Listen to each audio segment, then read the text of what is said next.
Can one really pinpoint the origin of a river? In terms of the Deerfield, they say its 70 miles begins in Stratton, Vermont, at the base of the mountain bearing the same name. But doesn't a river have more than just one starting point? Isn't it more than the water measured from bank to bank? After all, a river is inseparable from its watershed, over whose contoured landscape rainfall strikes, droplets work their way down, and eventually form its namesake waterway below. The Deerfields is 665 square miles, second in size only to that of the Chicopee within the larger Connecticut River Basin. It manages to straddle not only the lines of two states, but of two worlds, wild and developed. Such a large area defines this river and cannot be thought of in separate terms. The Deerfield is its watershed, and the watershed is the Deerfield. It is its various forks and tributaries. It is wilderness and mountains, reservoirs, ponds, waterfalls, and bogs. It is its diversity of wildlife.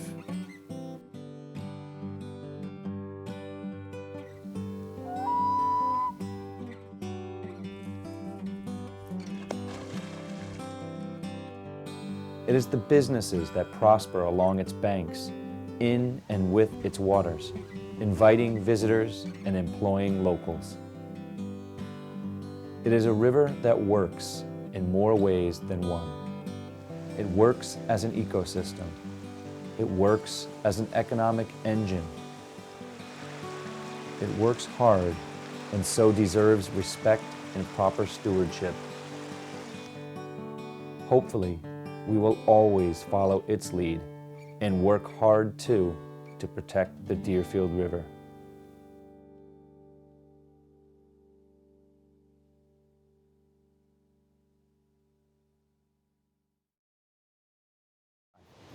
The Deerfield River is very different between the middle and upper sections and its lower section in Deerfield when it goes into the Connecticut River. In the upper sections, it's flowing on this very, very hard rock like we see here at Shelburne Falls. Very hard rock is hard to erode, and so the valleys of streams tend to be quite narrow and even V-shaped canyons because they cannot widen out very easily. However, if we go downstream, we find that the river enters sedimentary rock of the Connecticut River Valley. That sedimentary rock is much weaker. The river is able to cut back and forth and widen its valley, so we have extensive floodplains as the river transitions from the hard rock, where it's narrow and V-shaped, to the soft rock, where it can widen out with the floodplain landscape. Most tributaries flow into their main stream facing downstream, adding their flow to the main river. The Deerfield, however, flows to the north, flowing right into the Connecticut. This has lots of implications for the lower Deerfield River Valley because every time there's a high flow, a flood, coming down the Connecticut River, it goes right into the lower Deerfield Valley, flooding that valley.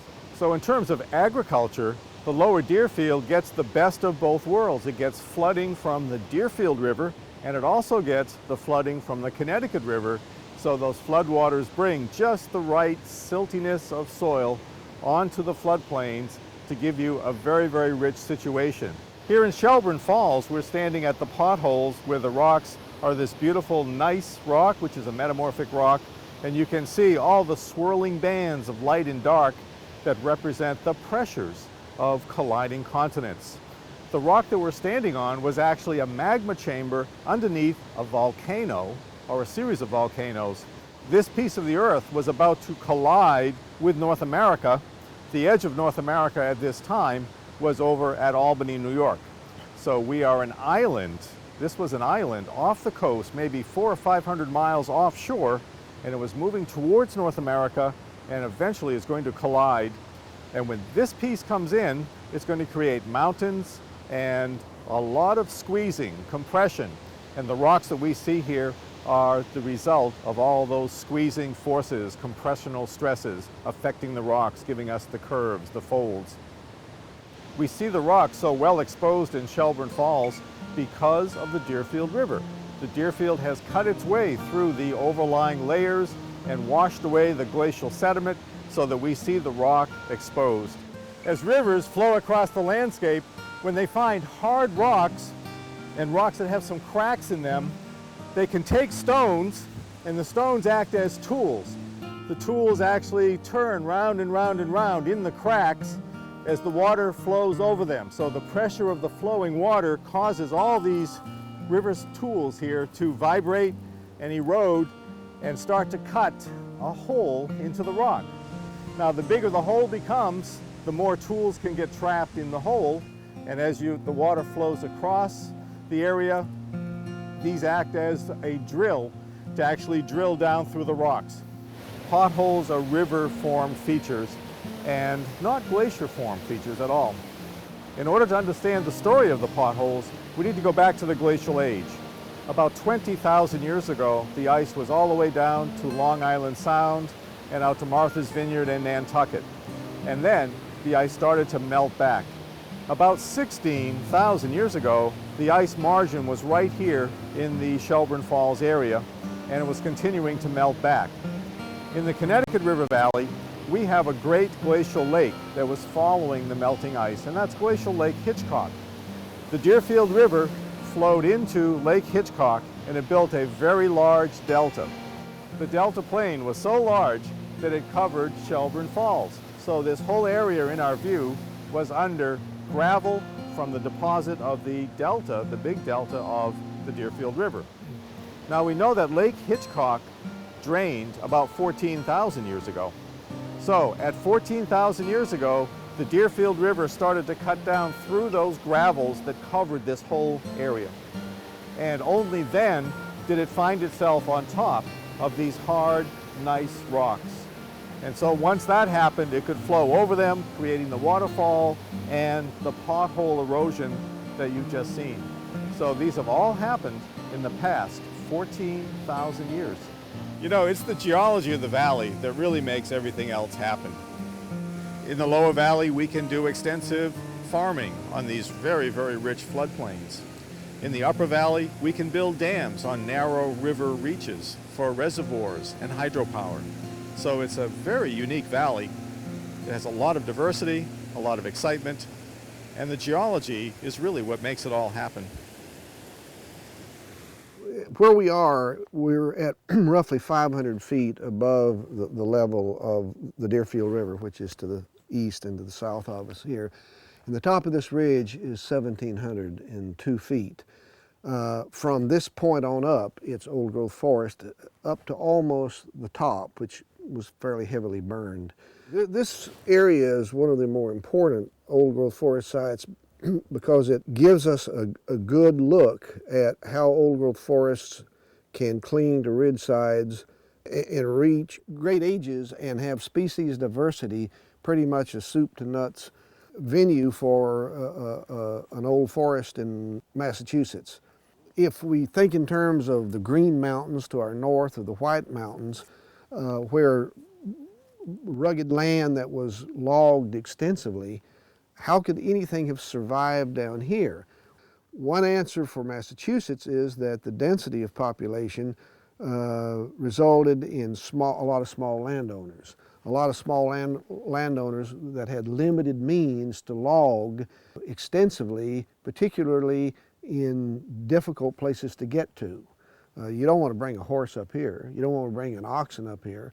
So if there aren't trees of overarching economic value, you don't do anything with it. You just leave it alone. I think the high density of settlement actually worked to allow small pockets of old growth to be preserved in Massachusetts.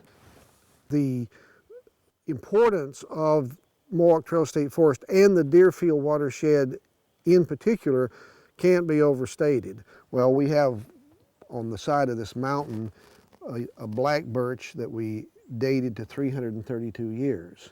That's one of the 6 or 7 oldest black birches that have ever been dated.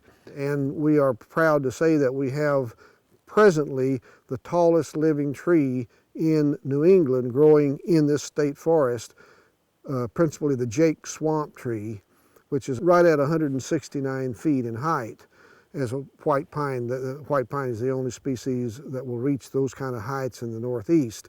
But we have it, and we have it here, but it's only one of 18 species that reach maximum heights for the state of Massachusetts, all occurring within Mohawk Trail State Forest. The question comes up is, well, what actually is the value of a place like this?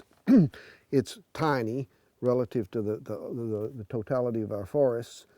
It has a number. Ecologically, it provides a niche for those species that need long-term forest development, but tolerate a good deal of disturbances of the type of rock slippages, of areas that tend to wash out, soil pooling.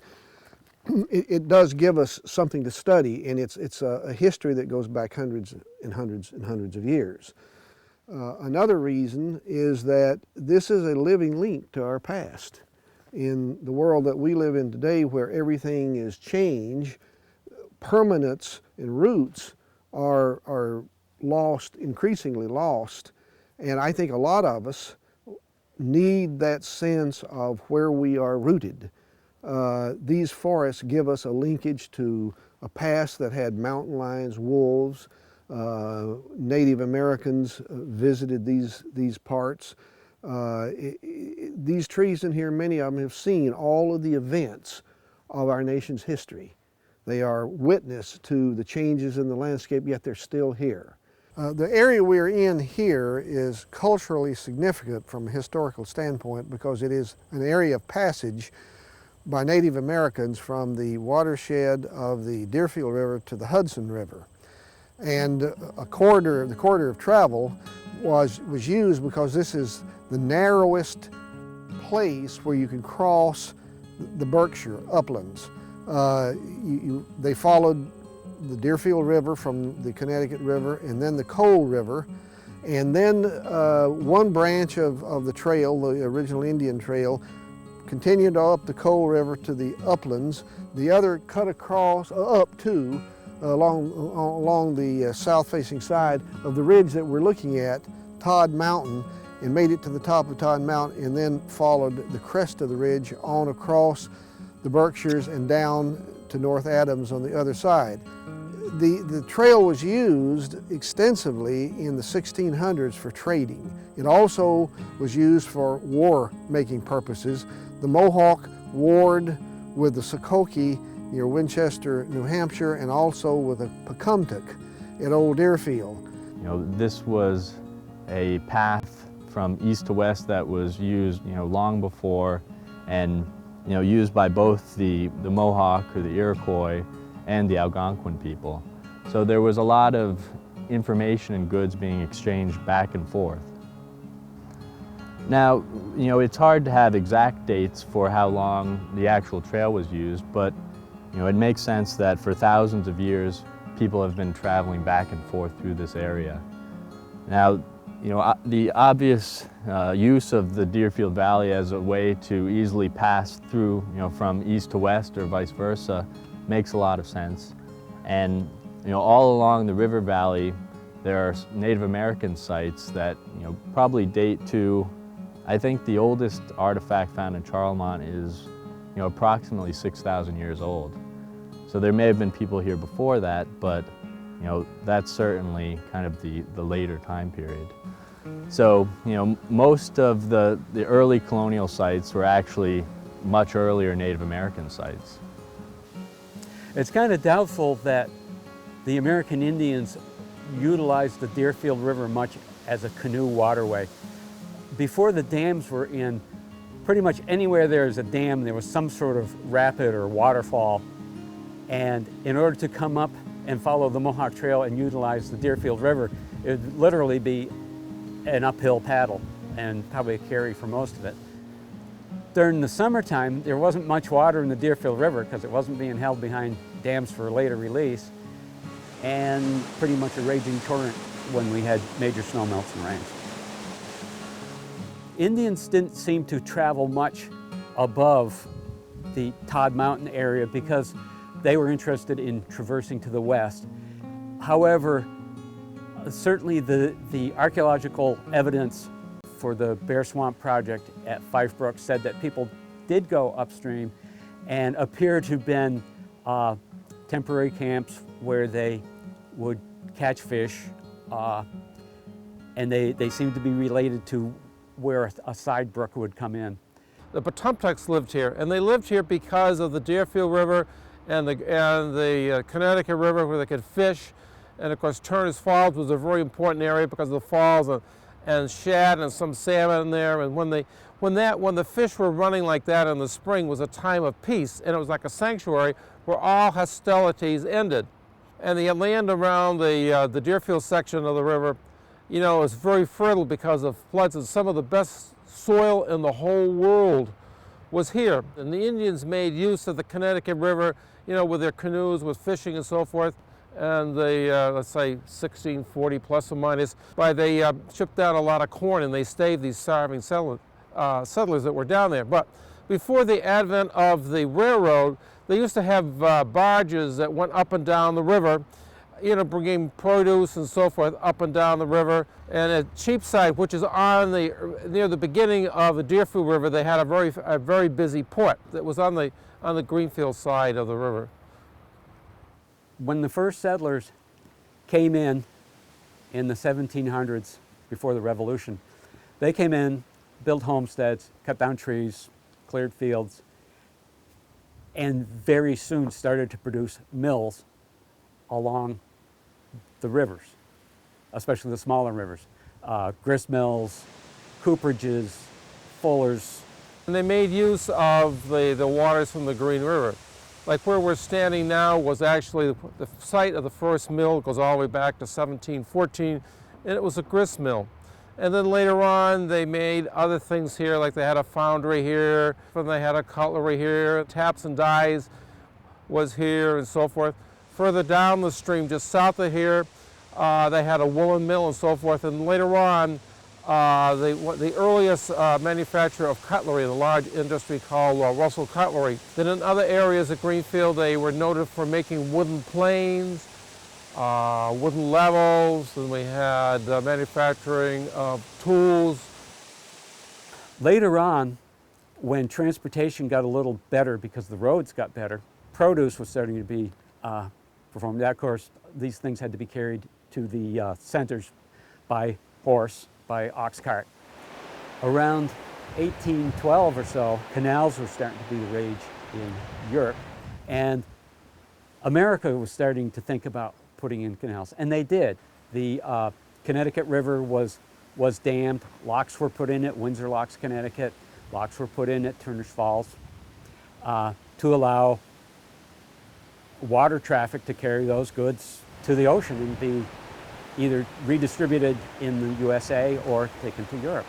When the Erie Canal opened in 1825, that changed the economics of the whole Northeast, because then New York City was the primary shipping point, and Boston was no longer the hub of the universe. And that generated a lot of fervor into building a canal or something to connect with the Erie Canal. At first they talked a canal until they started doing the math with the figures and how many locks they'd have to build and all that just to get up to Hoosic Tunnel, if they did do a tunnel through Hoosic Mountain. And they realized that really wasn't an option. And by the time they got through talking that, it was pretty obvious that railroads were in the 1830s, that railroads were the coming thing. And that's why the Fitchburg Railroad opened in 1845 and was immediately projected to come to Brattleboro. And eventually, that's when they got really serious about 1848, when they chartered the Troy and Greenfield Railroad to build. Somehow, they were going to build from Greenfield to the Hudson River. Between here and Deerfield, the line is very tortuous. It took a lot of blasting and a lot of work. But between here and the east portal of the tunnel, it was relatively flat, and they reached that east Hoosick Tunnel station, the east portal area, also in 1867. And then it was not until 1876, July 1st, when they opened the Hoosick Tunnel, that trains actually got into North Adams.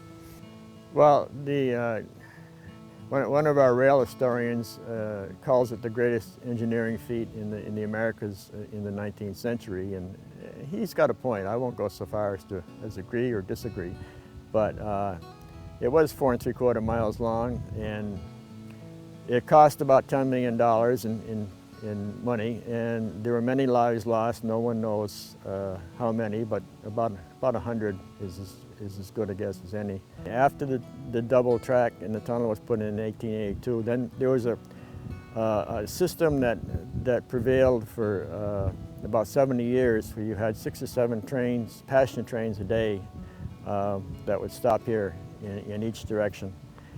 You know, it brought in goods that were probably not available before, and you know, like fresh fruits and things out of season, and items like that people just weren't used to. And of course, the farmers could get their goods to market, to Boston and whatnot, which without the railroad would not have been feasible from this far out.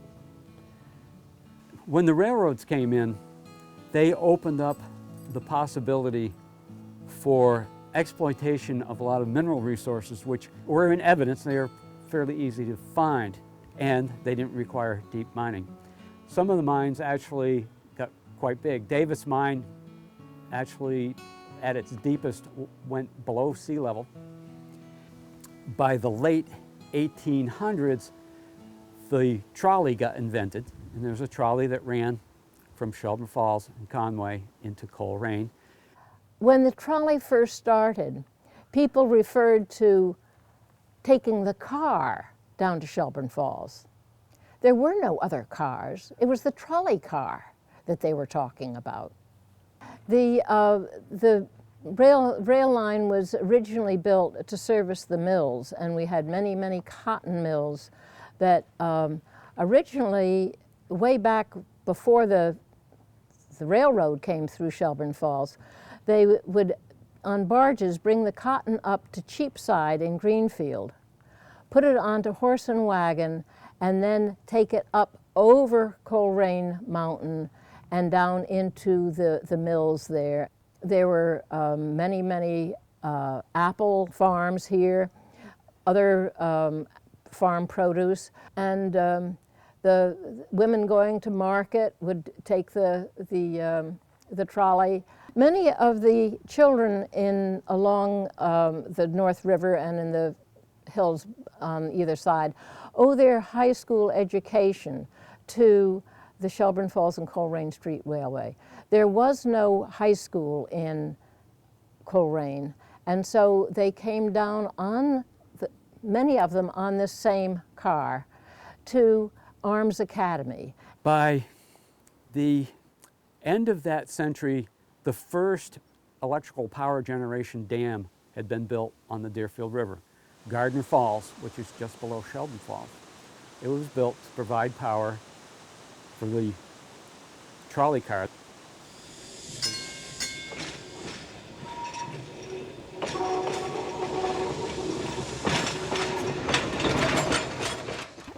The trolley was the original green machine because they made their own power when the dams were built down along the Deerfield River, while they hooked into the grid, and but you still is absolutely no pollution on site.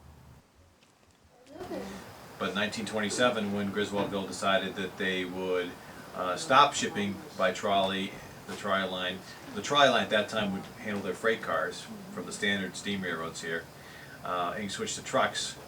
At that time, the trolley line said, we're going to cease operations. This is not going to financially work for us anymore. And then after 1927, the bridge became weed infested because they weren't going to rip it down because it had the water main for the town in it. And the local ladies in the garden club decided to plant flowers and make something out of it. and hence the Bridge of Flowers was born. I don't think people realize how important the railroads were to Shelburne Falls, but there was an enormous freight yard here. The New Haven Railroad had its terminals here.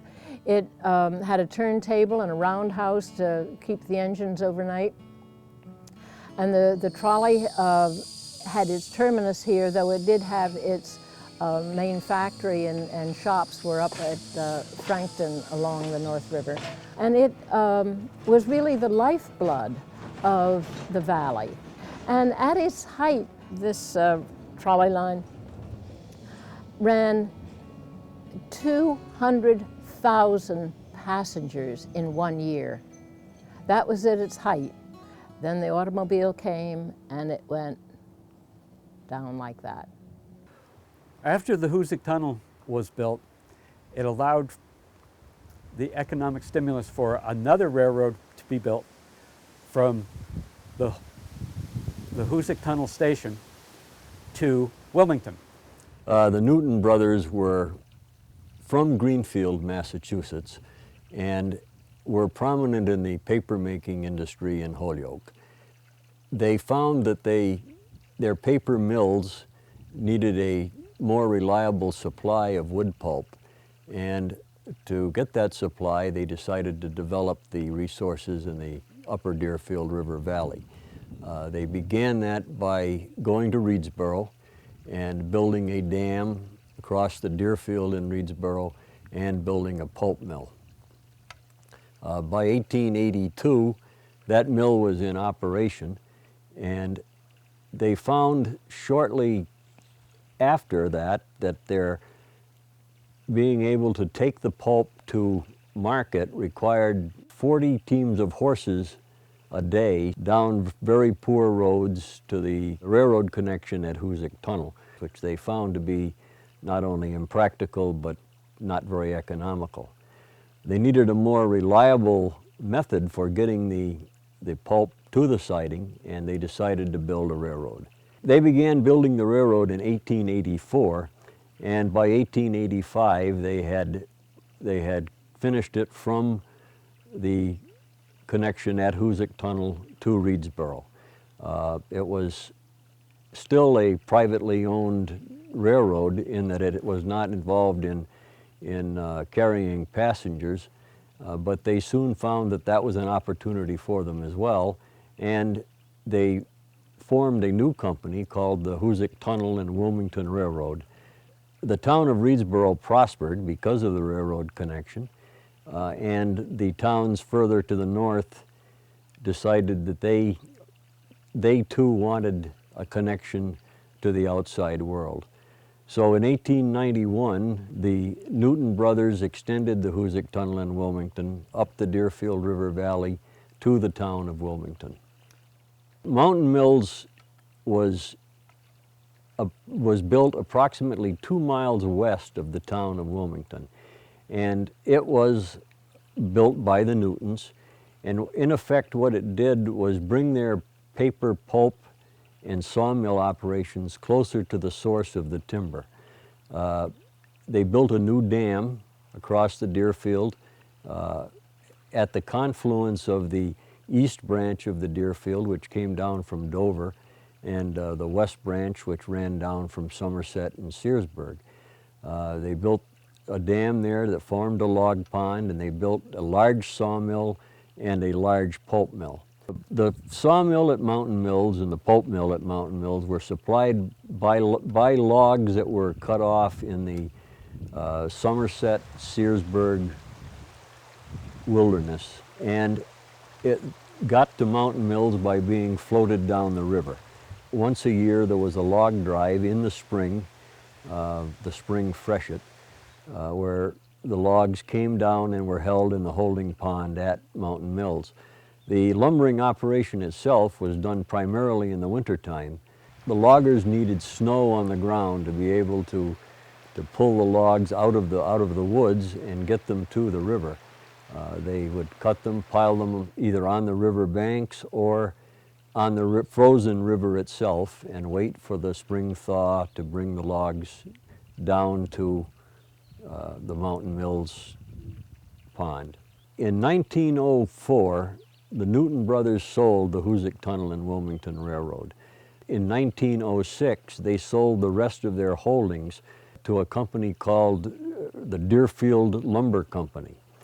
The Deerfield Lumber Company, one of the first things they did in 1906 was to construct a railroad from Mountain Mills north through Searsburg up into Somerset, Glastonbury, and on into Stratton.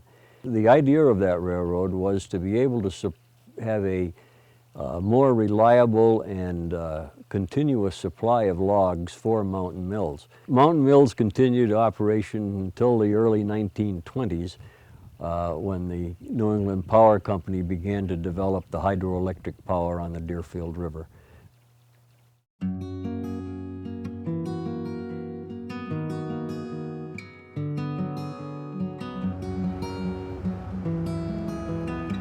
When the power company created the reservoir that we now have in 1923, they had to take down all these buildings, and they also became responsible for moving the railroad.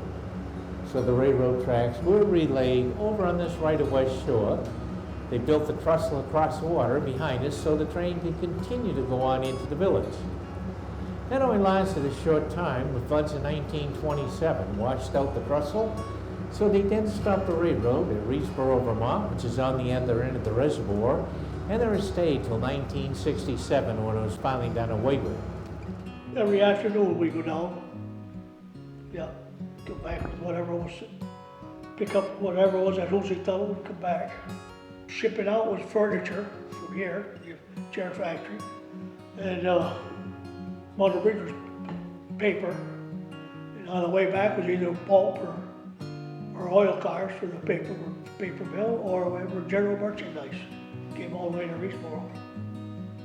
It was nothing to go down shopping, get on a train.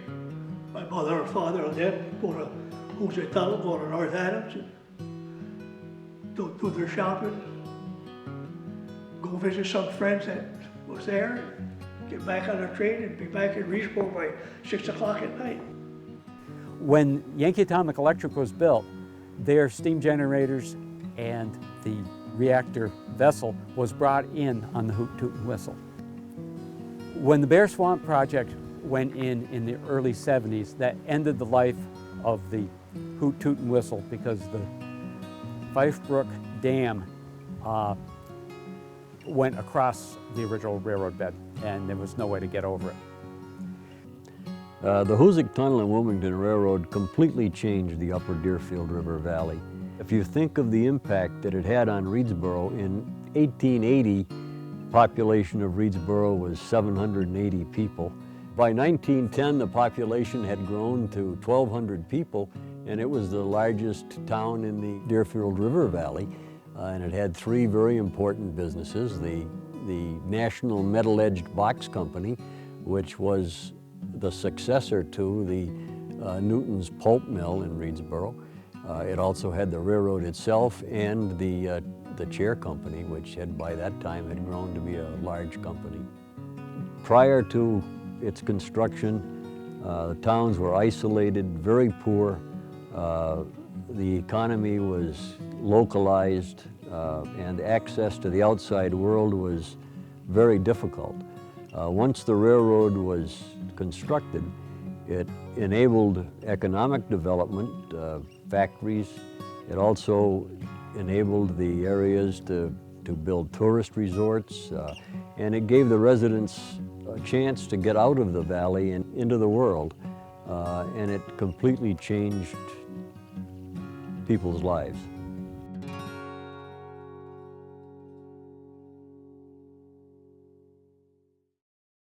In 1910 and 11, the New England Power Company had been invented, and they built number 5 station on the Deerfield River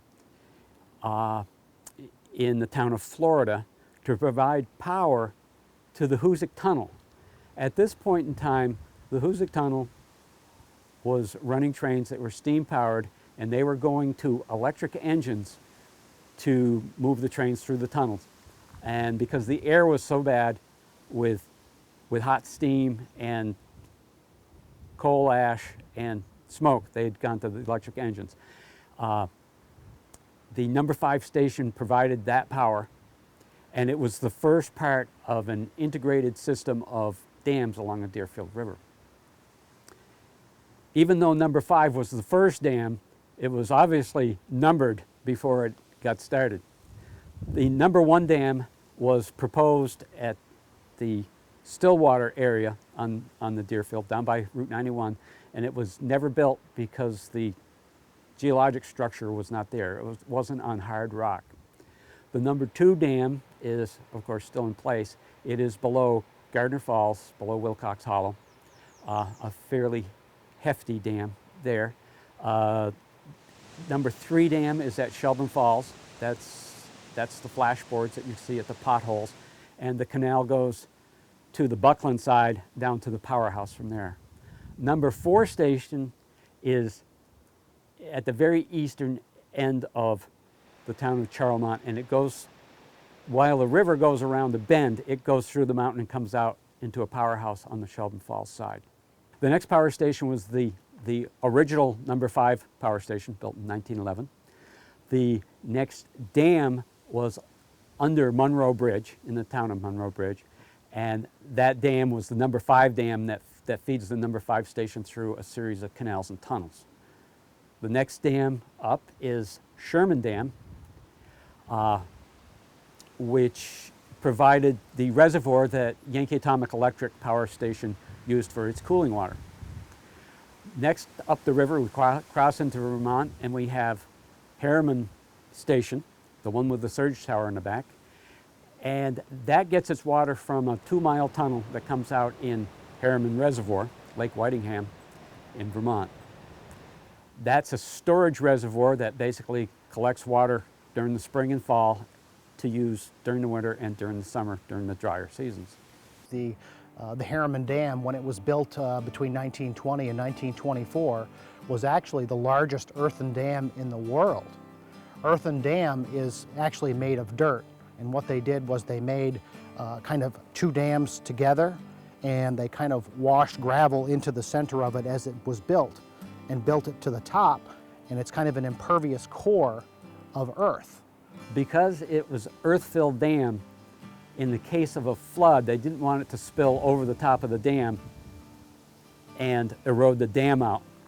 So they put in what became termed as a glory hole, which is a very big standpipe made out of concrete that's allowed to flow down, and then that passes through a tunnel under the dam itself back into the riverbed.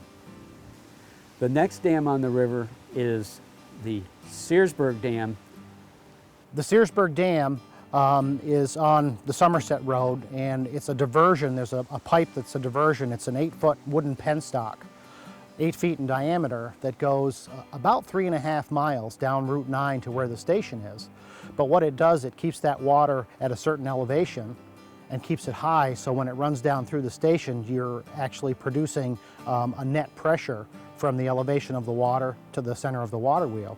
They have a capacity or an ability to actually restart the transmission system from a blackout. One of the blackouts was actually affected a good portion of New England, and during that time they were able to restore electricity to the grid using that particular station. The next dam up is the last dam, which is Somerset Dam, which has no powerhouse, and it's pretty much just a storage reservoir. So that was the original layout of the New England Power Deerfield River project. The elevation in Somerset is around 2,100 feet, and then down in Greenfield, I know the elevation at the Connecticut River where it goes into is 105 feet. So the difference in elevation creates quite a drop along the river, but also that drop, it provides opportunities. So the generating station discharges here, discharges into the next one, it's used to generate electricity again, and used to generate electricity again further downstream. And then here in Massachusetts, it's here to generate again. So it's the water's used over and over the course of its travel down the river. The whole river system here, at one point in time, the Deerfield River was the hardest working river in North America. They had these 8 generating stations on it and were producing, 85 megawatts of energy, and it was just incredible at that time in the early 1920s. In the very late 1950s, the Yankee Atomic Electric Plant was constructed and it went online in 1960. It continued online until 1991 when it was shut down and dismantlement and decommissioning commenced. In the 1960s, the baby boomers started buying homes and consuming electricity in new ways. That is, they had TVs now and they had dishwashers and they had air conditioners. And that created higher demand times late in the evening when people came home from work and in the morning when they're getting ready to work. The power companies realized that they needed to address those peaks somehow. The Bear Swamp project went online in 1974, consisted of an upper reservoir in what had been a swamp called Bear Swamp. And they built a new dam called the Fife Brook Dam with a power station in it just upstream from Fife Brook. They're connected with a 25-foot in diameter penstock which splits and feeds 2 300 megawatt generator pumps. The pumps and the generator are the same unit, they're just reversed to pump the water back up the mountain. Once the water is allowed to generate down through the generators into the lower reservoir, when the power demand is less and the cost of electricity is down, then that water is pumped back up to the upper reservoir, waiting for the price of electricity to increase to make it profitable to generate once more through that cycle. Well, at this point in time, the hydroelectric facilities that we have produce approximately 8% of the energy needed in New England. So between the Connecticut River and the Deerfield River, we're at 8%. We're able to produce 85 megawatts, which is 85,000 kilowatts of energy, and 1,000 kilowatts actually is about the average use of one household. So 85 megawatts is like 8,500 homes. Bear Swamp Station is owned by Brookfield Power. Those generators are able to produce about 600 megawatts. They're very large generators there. Well, in today's energy markets, people are looking for green energy. The hydroelectrics use water over and over, and it's a very good source of green energy. The difficulty is that the water's not there 100% of the time. It may only be there 50% of the time. So there's a need for a real good mix of energy using other things like nuclear or fossil fuel kind of things, burning natural gas, for example. And those are the kind of units that provide the base load of energy for our region. So these plants here provide peaking power. So in the summertime, when the air conditioners are all running and needs are getting higher and higher, we're able to turn on the generators here and supply that little extra bit of energy that's needed for the region. So it kind of works out to be what we call peaking power.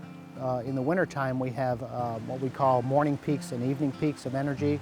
People are getting up and going to work in the morning. They're running the toaster and running the coffee pot, and there's a little bit of a need there, so we may start and run during the breakfast hour. And then in the afternoon or late evening, it gets darker sooner.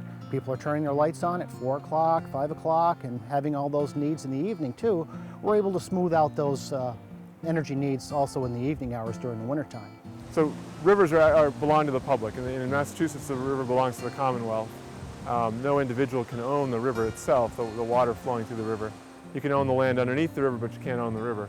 And so the Federal Energy Regulatory Commission came about sometime in the 50s, I think, and to regulate various forms of power, and they started regulating hydroelectric dams because they were using a public resource and hopefully generating a public good, but also getting private gain from that. And up until the late 80s, early 90s, the only requirement for a license from the Federal Energy Regulatory Commission was to show that you were a viable company and that you were going to be able to make money and produce power efficiently.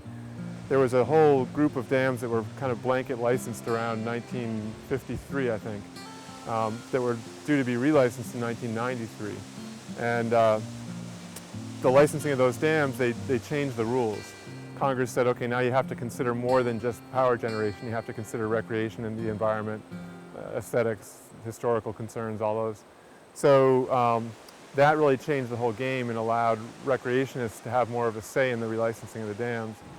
I think the groups that lasted through the relicensing process came to the understanding that it wasn't reasonable to say we're going to go back to a perfectly natural state, because with dams on the river and with all those things, there's no way you can go back to a natural state.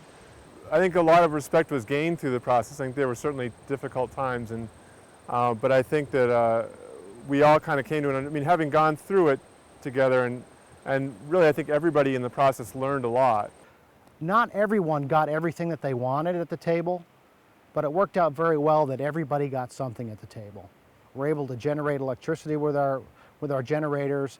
People are able to come up and recreate and boat during scheduled whitewater releases on the river. We found out that the fisheries and providing minimum flows below the dams, where there was none prior to this license, have increased the fishing opportunities. All the acres of land that we have that are now conserved through a conservation easement are open to hunting and snowmobiling and cross-country skiing. It's just a wonderful, wonderful license and a settlement agreement that we were able to work through.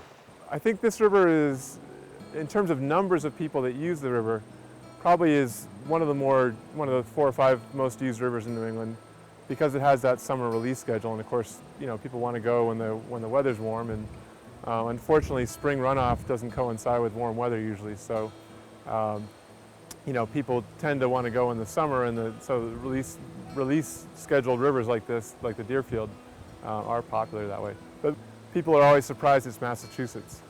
You know, just that impression that Massachusetts is an urban state and the Northeast is so urban, and yet, you know, this sort of thing is only a couple hours away. And so I think that's both the biggest surprise and the biggest value of the river in a lot of ways, is that, you know, it is this kind of untouchable corner, and probably also the biggest challenge, because I hope it stays that way. We take about 12,000 people on the river every summer. Crab Apple probably takes a similar number. So 25,000 is probably at least that number again of private users. I think the annual impact is, you know, the annual economic impact of the outfitters and the use of the river in general is probably on the order of several $1 million at least. You know, the fishing and paddling at first, I think, were on opposite sides. I think we came to realize after a while that there were a lot of common threads between the two activities, and having the high water in the middle of the day is better for boating, it's better for fishing. You know, fishermen would rather fish early in the morning or later in the afternoon, and that's when the water tends to be lower, and that's when they would prefer the water to be lower. The other thing that it does to run the water in the middle of the day is to cool the river a little bit, and that is better for the trout, better for the fish in the river. Since the FERC relicensing settlement agreement back in the early 90s, minimum flows have been established in the river for the purpose of protecting the ecology, the fish populations and the other critters that live here. So that has certainly benefited the fish populations as well as the macroinvertebrate communities that occur here on the river, but it's not to say that there is no effect of the dams on the ecology of the river. But that being said, you could make arguments in either direction as far as there being a beneficial effect or as far as there being a detrimental effect. We know, for example, that below Fife Brook Dam, the constant water temperatures support a recreational trout fishery that probably otherwise wouldn't be there if there wasn't a bottom release that allowed the release of cool water year-round. As opposed to that, because of the very regularly fluctuating water levels, that imposes a stress on both the fish and the macroinvertebrate communities that wouldn't occur here naturally. And we've engaged in some work in recent years that has demonstrated that the communities below, for example, the Fife Brook Dam, the benthic communities, the aquatic insects and other critters that live there, they do in fact differ from those that occur in the unhydromodified tributaries, and even those that occur further downriver from Fife Brook Dam.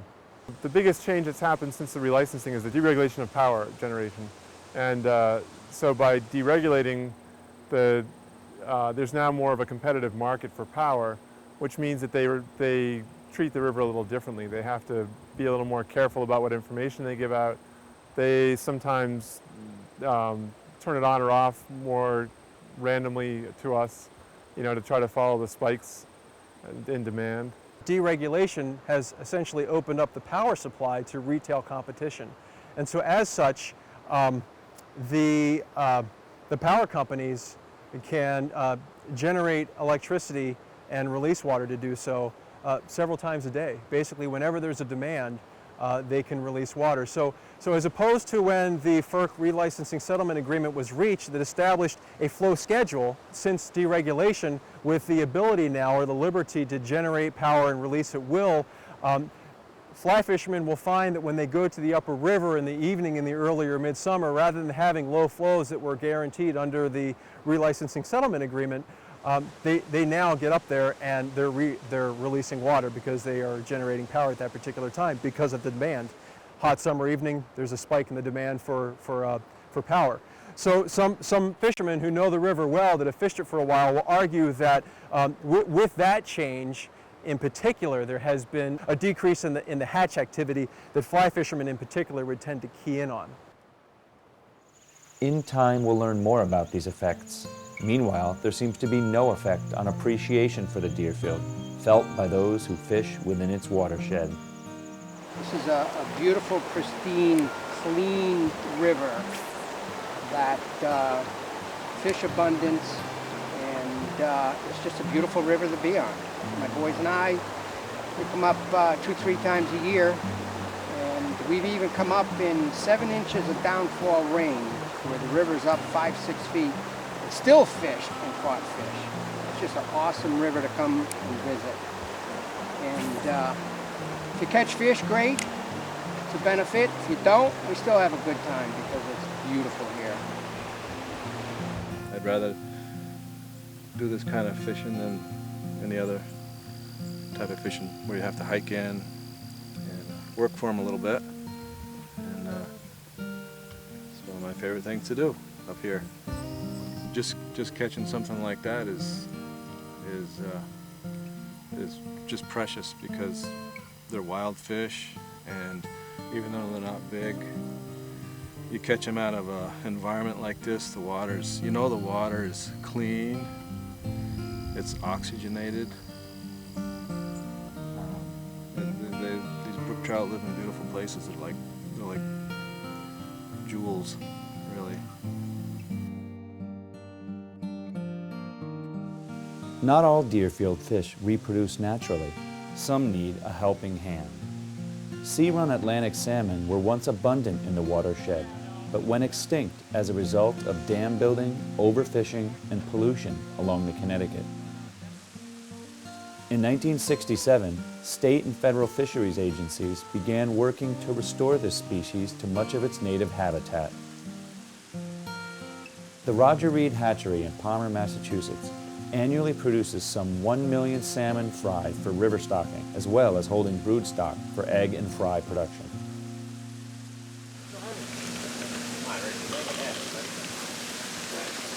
One of these 4-year-old fish might have about 2,000 to 5,000 eggs. 5-year-olds can have 5,000 to 8,000 eggs. Gently compress the abdomen and those eggs come out. They're all ready to go. When these fish mature, those eggs break free from the skeins that hold them internally, and just a little bit of pressure, they'll spill right out of the abdomen. Taking sperm earlier in the day, and here's where we take the sperm that we've collected, put it in these tubes, and add it to the eggs. Then you add a little bit of water, and the water activates the sperm, and they fertilize the eggs. And we let them sit for a few minutes. And then we rinse the sperm off of the eggs, pick out the obviously dead eggs, and from here the eggs will go into the hatch house. And these are the eggs that we're taking today. This is the first place they come in the hatchery. They're undergoing what's called water hardening right now. After the eggs are fertilized, they absorb a lot of water and swell, and we're sort of sitting in here letting them do that. Get a sample of the eggs for the volume, fill the holes on the tray. You get 50 eggs in there when you do it correctly, and then you can get a volume for those 50 eggs, and then extrapolate that for the volume you need for 10,000. These are the stacks where the eggs are going to spend the winter. There's 10,000 eggs in each one of these drawers in the stack. The water trickles in from the top, comes out the bottom. That's where they'll spend the winter. After these eggs spend the winter here in the hatchery, we'll take the fry out in the springtime to stock tributaries of the Connecticut River, Massachusetts. That includes the Deerfield River. We stock the Green River, we stock the North River, the South River. All of these are major tributaries to the Deerfield River that are part of our Atlantic salmon program.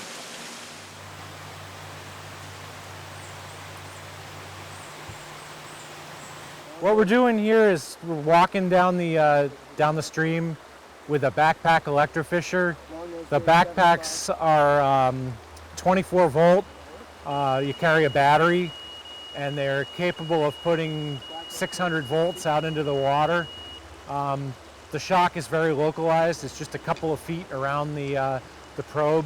So you'll see we're waving the wands through the water, and there's a charged area around that wand, and any fish in that area become stunned, and we're able to scoop them up in our nets while they're stunned and put them in a bucket. They very quickly recover, usually inside of a minute. Then we'll put them in a live well, and after we're done shocking the section of stream, we'll come back to the live well and identify all the species and measure each fish in millimeters. We capture and measure all of the fish that we catch, and the information goes into a statewide database of stream surveys that are done every year, so we can come back over the years and look at the fish fauna in these streams.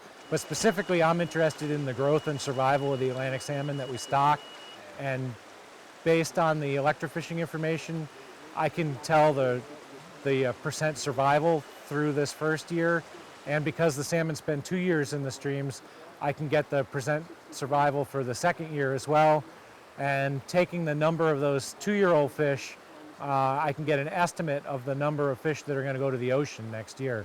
So these are the 2 age classes of salmon. The smaller one is what we call a 0, means it's not quite a year old yet. It was stocked in April. When we stocked them out, they were about 7 fish to the gram. This fish probably weighs 100 grams now, so they grow really well. The bigger fish is a year older. It was stocked a year ago, April, and it's going to go to the ocean next year. About half of these will survive the winter, and that's what we're doing here. We get an estimate of how many of these we find, expand that to the entire river that's stocked, and then divide by 2, and that gives us an estimate of how many smolts are headed for the ocean next year. Yeah, we've got a lot of Atlantic salmon, of course, because they're stocked in here. That's a young of the year brook trout, hatched out in May this year. About 12-inch brown trout. This is stockfish. Yep. And I'm pretty sure this is a long-nosed sucker because you can see a good bit of his nose sticking out in front of the upper lip. The reason they're special concern is their distribution in the state is limited basically to just the Deerfield drainage at this point. We also have the dace, long-nosed dace, and black-nosed dace.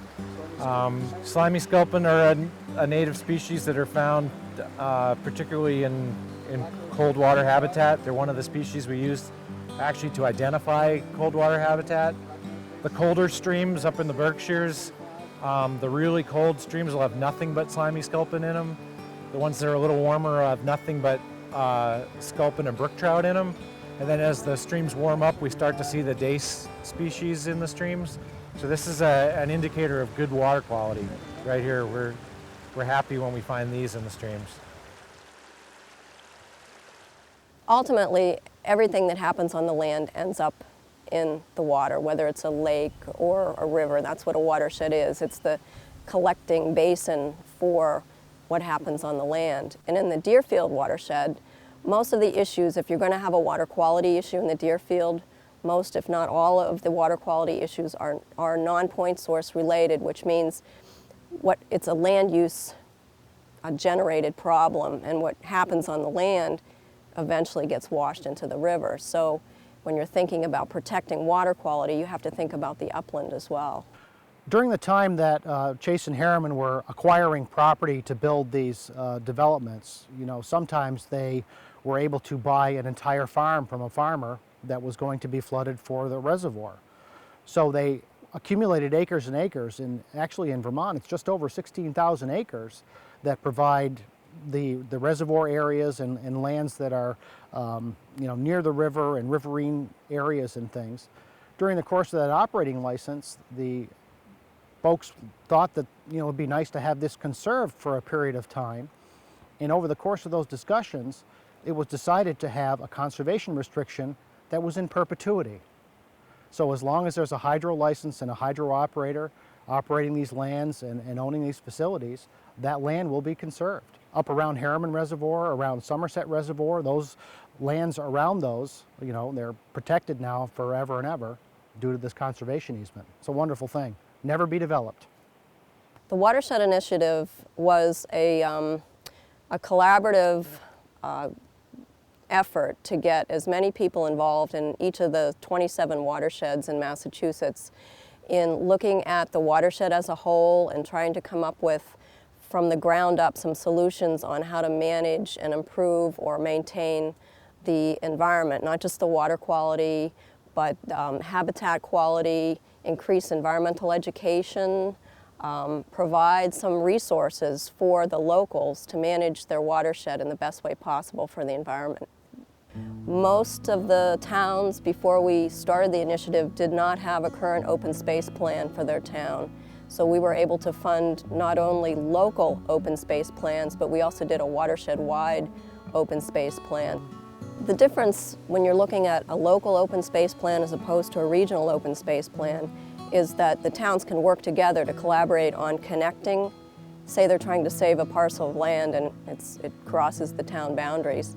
Those kinds of things to actually leverage on each other's ability to fund it and to manage it. And sometimes it takes an effort to get a land parcel preserved. So those kinds of regional efforts are, I believe, much more effective in protecting. It's not all piecemeal. It's more like a watershed-wide, thinking of what happens in a watershed, not just that it ends at a boundary somewhere. In the Deerfield, there is some agricultural activities going on along the river as well as in some of the upland tributaries. It's not pervasive, but occasionally you'll find poor management practices where the cows are left to wander through the stream or nearby the stream. They're not completely fenced out of the bank area. So there's a bunch of things that can happen. You can just get the erosion from the cows walking up and down the bank. That creates a sediment problem in the river. And of course, if the cows are hanging out in the river, you get cow manure in the river, and that creates a problem not only for bacteria, but for nutrients. Another problem sometimes is over-fertilizing fields, that if it doesn't get used by the plants, it goes right into the river or the nearby water. Another source that sometimes can be a localized problem is logging. There's a lot of logging that goes on in the Deerfield. For the most part, the loggers are really good about managing how they treat the land, but sometimes you get the occasional problem with running the skidders through the stream or not properly covering the land after you remove the trees, so you get a lot of runoff of sediment into the streams. One of the issues that causes non-point source pollution is runoff from dirt roads, and in the Deerfield watershed there's a ton of dirt roads that either parallel a stream or cross a stream at some point, and especially during rain events, you get a lot of sediment from these dirt roads just washing in and clogging either the culverts that run under the road itself, or just filling in the stream with the sediment that screws up fish habitat for the most part. Right now, the Deerfield's in pretty good shape compared to a lot of the eastern watersheds. As it becomes more developed, more urbanized, those problems that the eastern watersheds are seeing are ultimately going to be affecting the Deerfield. So it's important to think about that ahead of time and get some measures in place so that when it happens, things are well planned for and managed intelligently, not just haphazardly. With the Adopt a Stream program, we work with citizen groups throughout the Commonwealth of Massachusetts to survey river segments and to implement actions to protect their local waterways.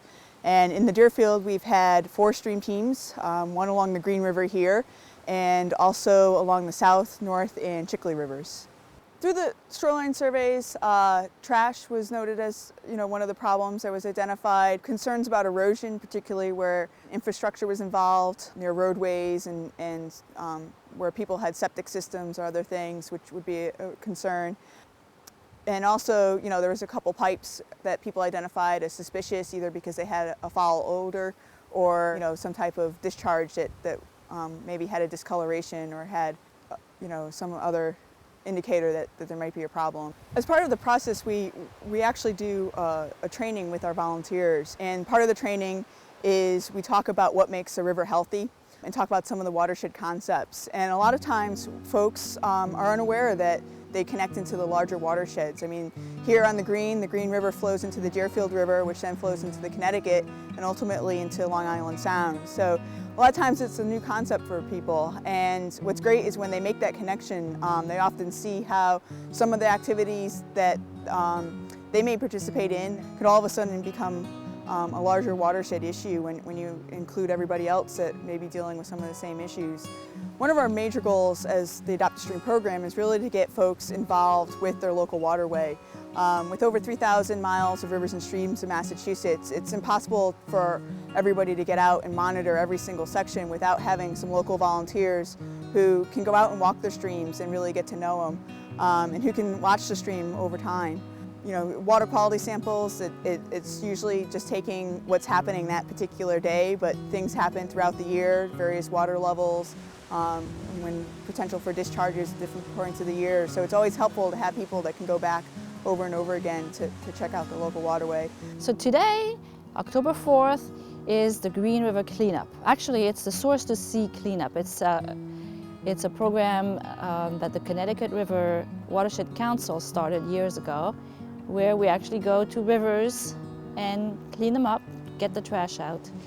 And our group kind of adopts the Green River, which is a tributary to the Deerfield, and get a whole bunch of people to come for just this day to get the trash out of the river, and that in itself is good, but we feel like it gives our group some visibility, and they actually see where the river is in their neighborhood, because in Greenfield anyway, the river is kind of hidden behind buildings and whatnot. So now they know where it is, and they see that maybe there's problems with it. The association was started in '89 when the utilities were working on relicensing their dams. And so the Deerfield Watershed Association was a part of the Deerfield River Compact.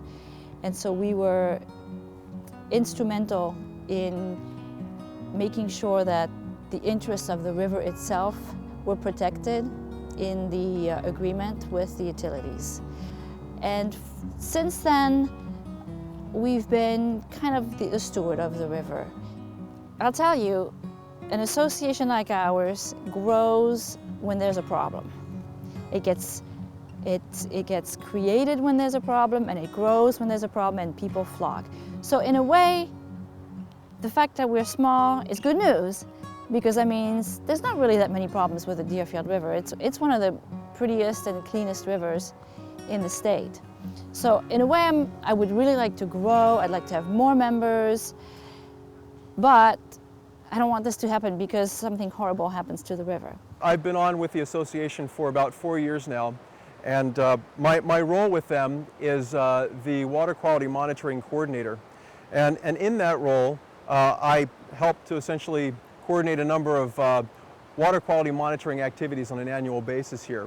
For the last number of years, up until 2007, we were performing summertime bacteria monitoring so as to determine which areas within certain water bodies were deemed safe for swimming and which shouldn't be used at a particular time.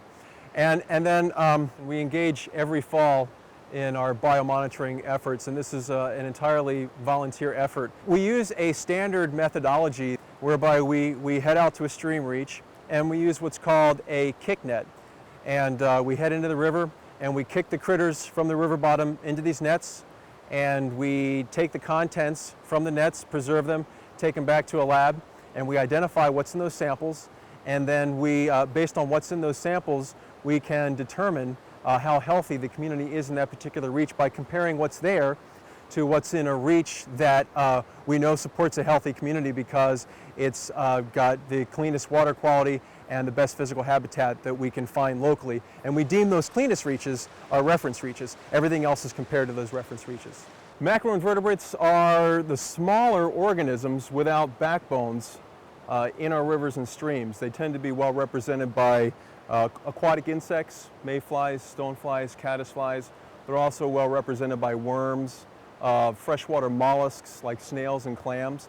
And some of those macroinvertebrates are more sensitive to different types of disturbances such as water quality impairment or physical habitat degradation than are others. So by coming out here and examining what's here and what's not here, we can generate a pretty accurate snapshot of what the overall condition of that particular reach of river is based on the fact that the benthic communities, that is the communities that live on the river bottom, they integrate the effects of these different types of stressors. We have a stonefly and a dragonfly larva here. Generally speaking, these stoneflies are much less tolerant to various types of disturbance than the dragonflies are. This stonefly is called Pteronarcis, and they'll spend about 3 years living in the river as larvae. That's 3 years before they emerge as adults and spend a single summer season as an adult. So these are relatively long-lived critters. The more different types of critters we have, that is, as we have larger numbers of different types of critters in our streams, that tends to indicate better conditions. This stream has quite a few different types of critters, including quite sensitive ones like these Pteronarcis mayflies. You won't find these in waters that are heavily polluted or otherwise degraded. So the presence of this critter and several others that we have in the net indicate good water quality here. They're quite intolerant to different types of disturbance.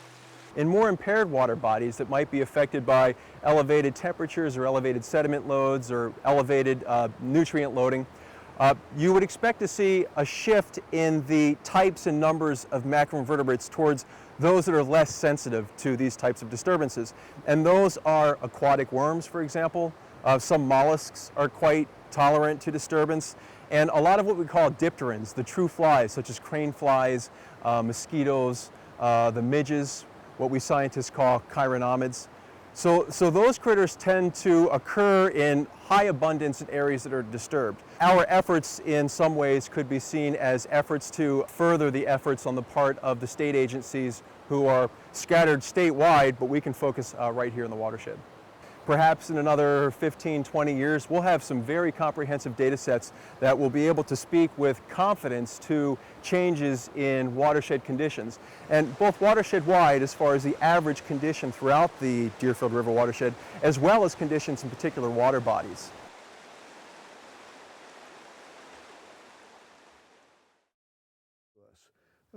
There is a kind of elixir that comes from being in an old-growth forest. Even when people don't understand the ecological processes, they often relate to it in the Tolkien forms of the forest.